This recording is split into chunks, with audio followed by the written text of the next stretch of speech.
जय हिंद दोस्तों। उत्तराखंड वनडरोबा के लिए हम चैप्टर वाइज एमसीक्यू को सॉल्व कर रहे थे। इसमें मैंने आपको 3 से 4 चैप्टर फिजिक्स के करवा दिए हैं। ठीक है, आज हम फिजिक्स का जो ऑप्टिक्स आपका चैप्टर है, चैप्टर का नाम है ऑप्टिक्स। ठीक है, ऑप्टिक्स को कवर करेंगे। लगभग 24 से 25 क्वेश्चन हम ऑप्टिक्स के लेंगे और इसको डिटेल से समझेंगे। तो स्टार्ट करते हैं आज का पहला क्वेश्चन। अवतल दर्पण द्वारा बनाया गया प्रतिबिंब वास्तविक, उल्टा और वस्तु के आकार के बराबर होता है तो वस्तु की स्थिति कैसी होनी चाहिए? क्या वस्तु फोकस पर रखना चाहिए, क्या वक्रता केंद्र पर रखना चाहिए, या फोकस और वक्रता केंद्र के बीच में रखना चाहिए, या वक्रता केंद्र से परे रखना चाहिए? ठीक है, तो ये आपका जो करेक्ट आंसर होगा ऑप्शन नंबर बी, वक्रता केंद्र पर। वक्रता केंद्र पर जब हम रखेंगे, तब जब हम सी पर रखते हैं, वक्रता केंद्र को शॉर्ट में सी बोलते हैं, तो इसका प्रतिबिंब भी कहाँ बनता है? सी पर बनता है और एकदम बराबर बनता है। ठीक है, तो करेक्ट आंसर क्या होगा आपका? Option number B correct answer होगा। ठीक है, अवतल दर्पण की 6 स्थितियां होती है, आपको 6 की 6 याद करनी होंगी। ठीक है, तो ये ऐसा होता है। यहाँ पर ये मुख्य अक्ष बोलते हैं, इसको मेन एक्सिस बोलते हैं। यहाँ पर ध्रुव पोल होता है। यहाँ के इसके बीचों बीच यहाँ पर फोकस होगा।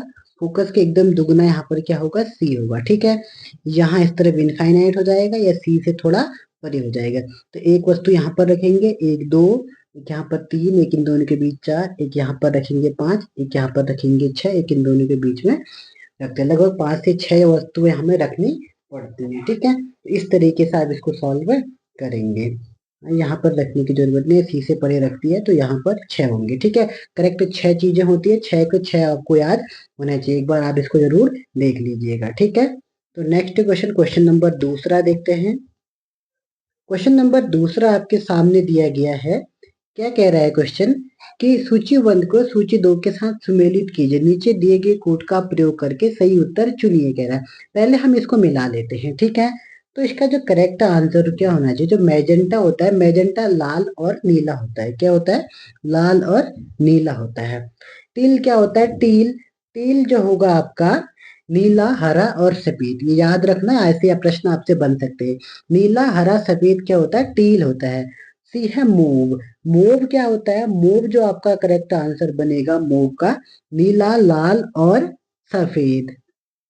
तो ये होना चाहिए आपका नीला, लाल और सफेद। और बचा क्या? डी, सियान। सियान होता है हरा और नीला। तो ये हो गया आपका, यानी कि पहले का हो गया आपका, पहले का 2, दूसरे का आपका 3, तीसरे का 4, 1, यानी कि 2 3 4 1। अब देखते हैं आपका 2 3 4 1 किस ऑप्शन में है।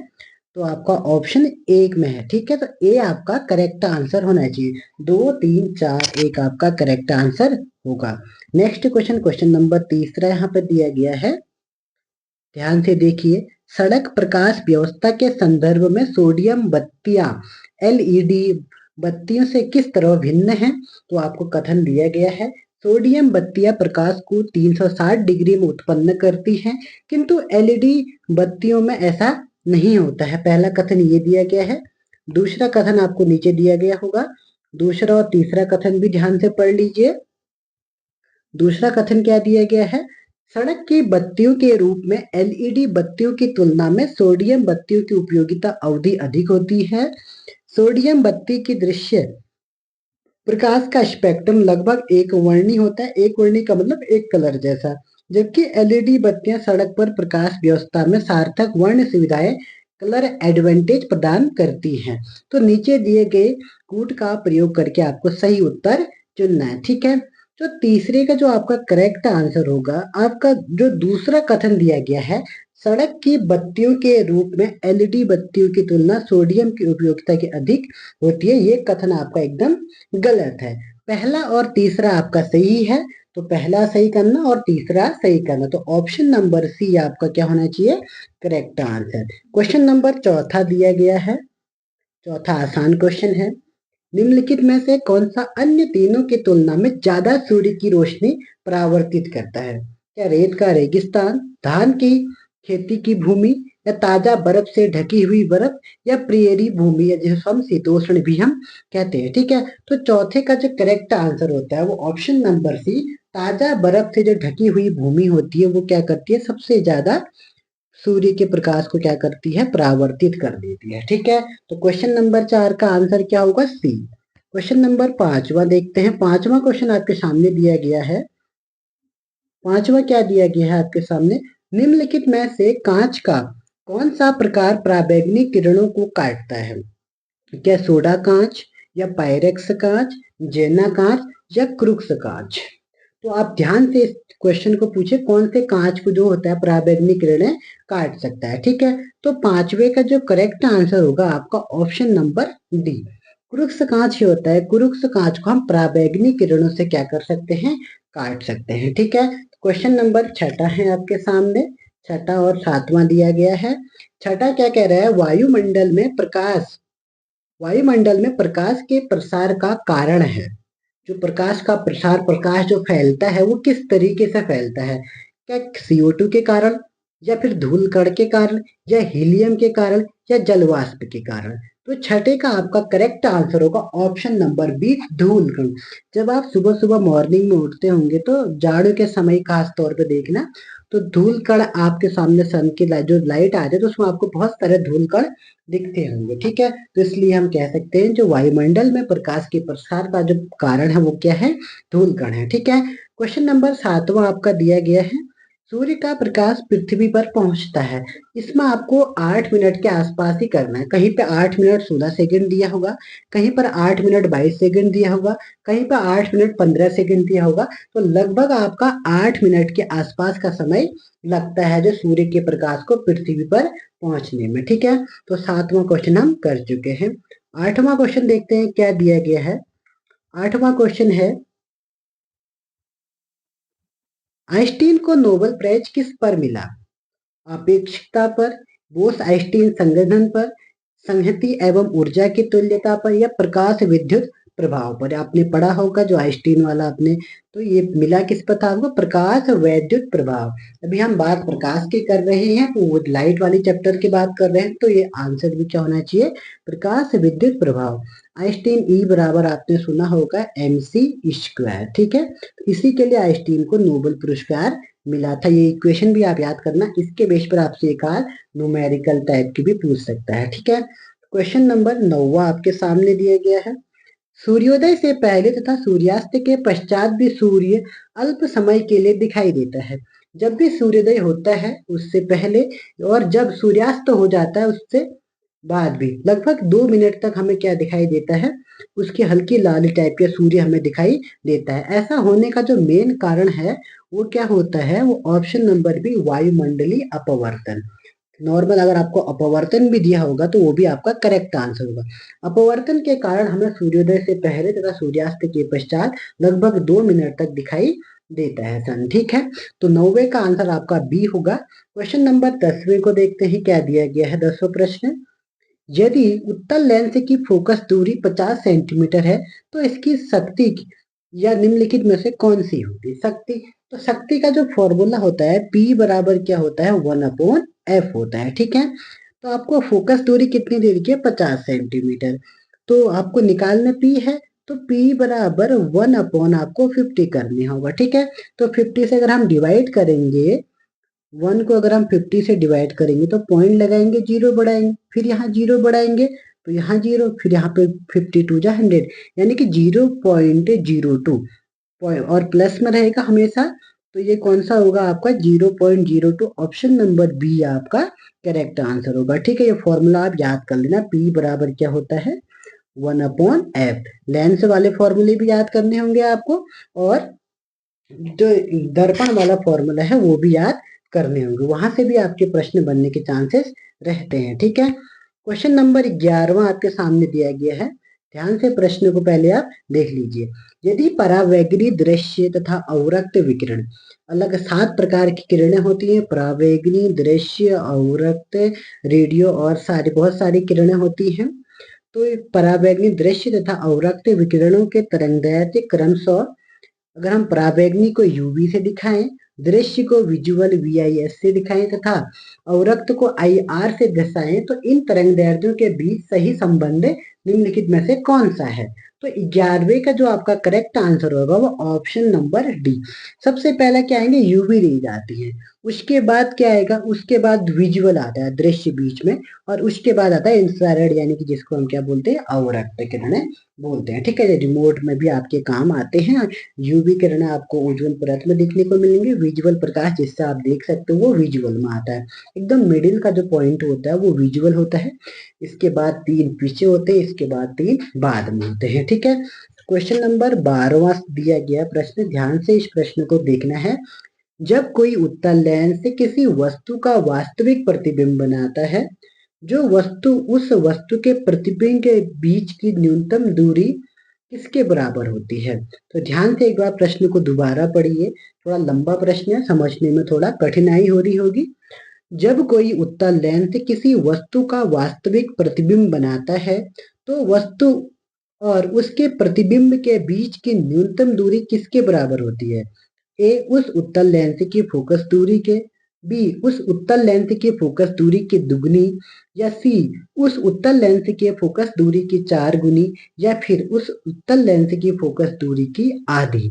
तो 12वें का जो करेक्ट आंसर होगा ऑप्शन नंबर आपका सी हो जाएगा। ठीक है, सी क्या है आपका, उस उत्तल लेंस की फोकस दूरी की 4 गुना हो जाता है। तो इस बात का आपको खास ध्यान रखिए। ठीक है, क्वेश्चन नंबर 13वां देखते हैं।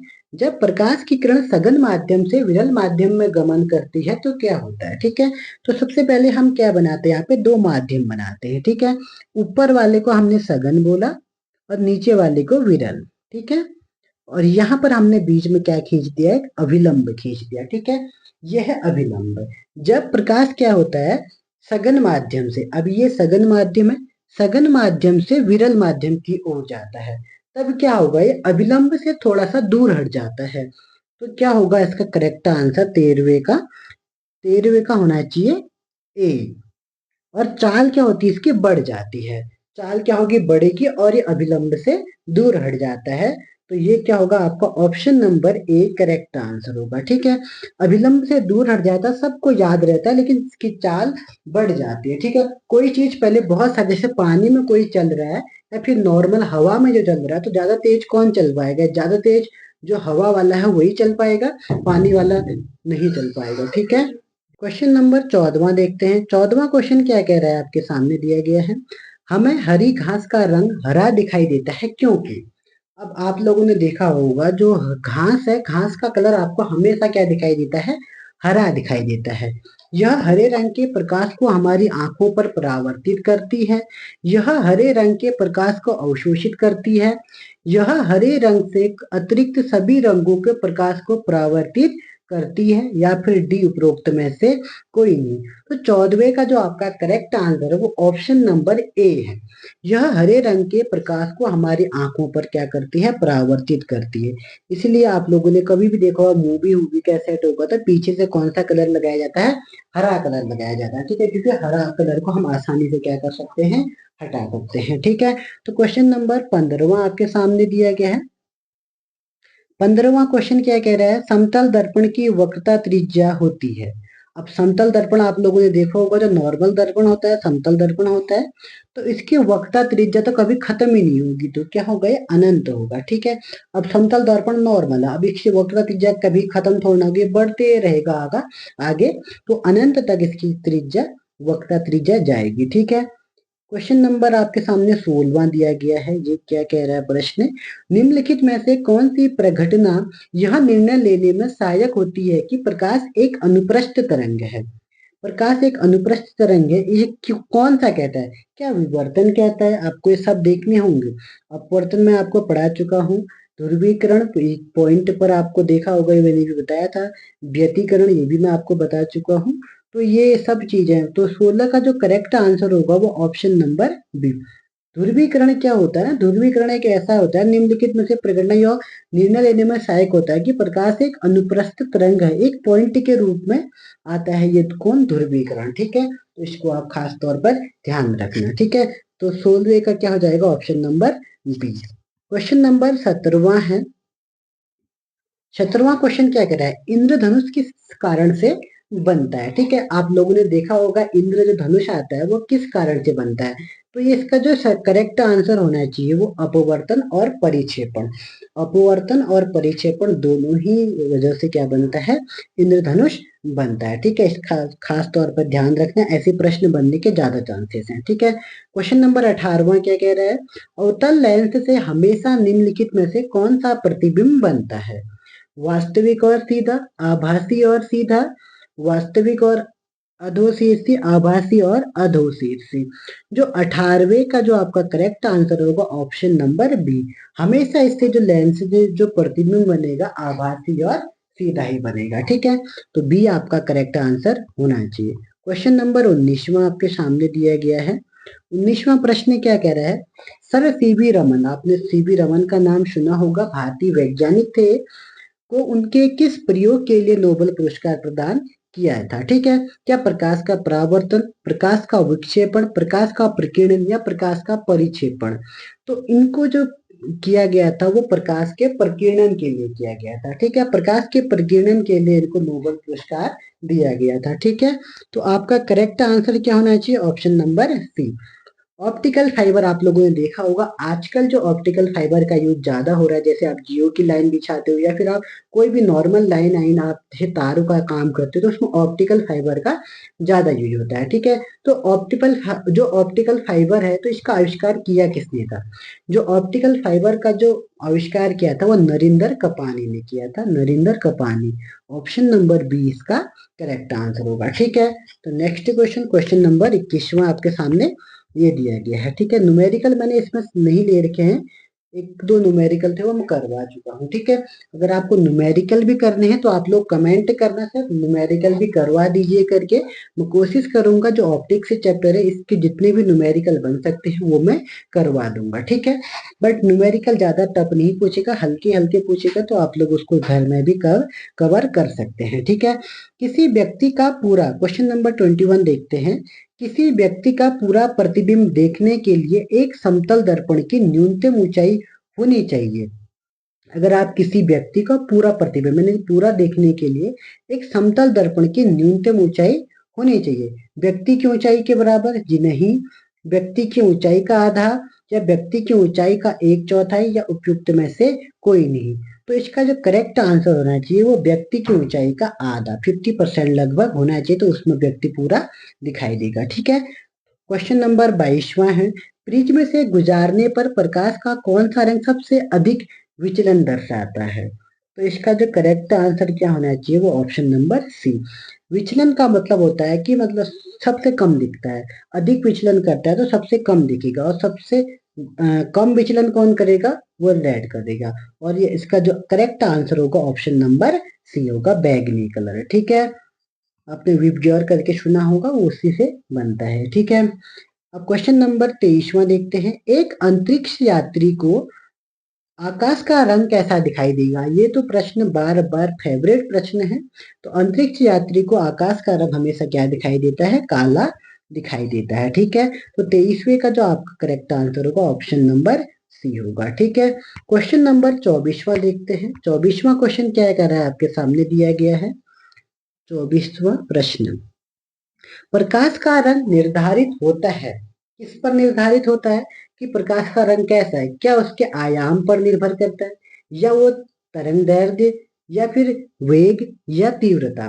तो इसका जो करेक्ट आंसर होगा वो ऑप्शन नंबर बी, तरंग दैर्ध्य पर निर्भर करता है। ठीक है, 24वें का क्या होगा, ऑप्शन नंबर बी होगा। ठीक है, 25वां क्या है, किसी वस्तु का आवर्धित और आभासी प्रतिबिंब प्राप्त करने के लिए प्रयोग किया जाता है। कोई वस्तु है उसका आवर्धित और आभासी प्रतिबिंब प्राप्त करने के लिए प्रयोग किया जाता है, तो इसका जो करेक्ट आंसर होगा ऑप्शन नंबर सी, अवतल दर्पण का किया जाता है। किसका, अवतल दर्पण का।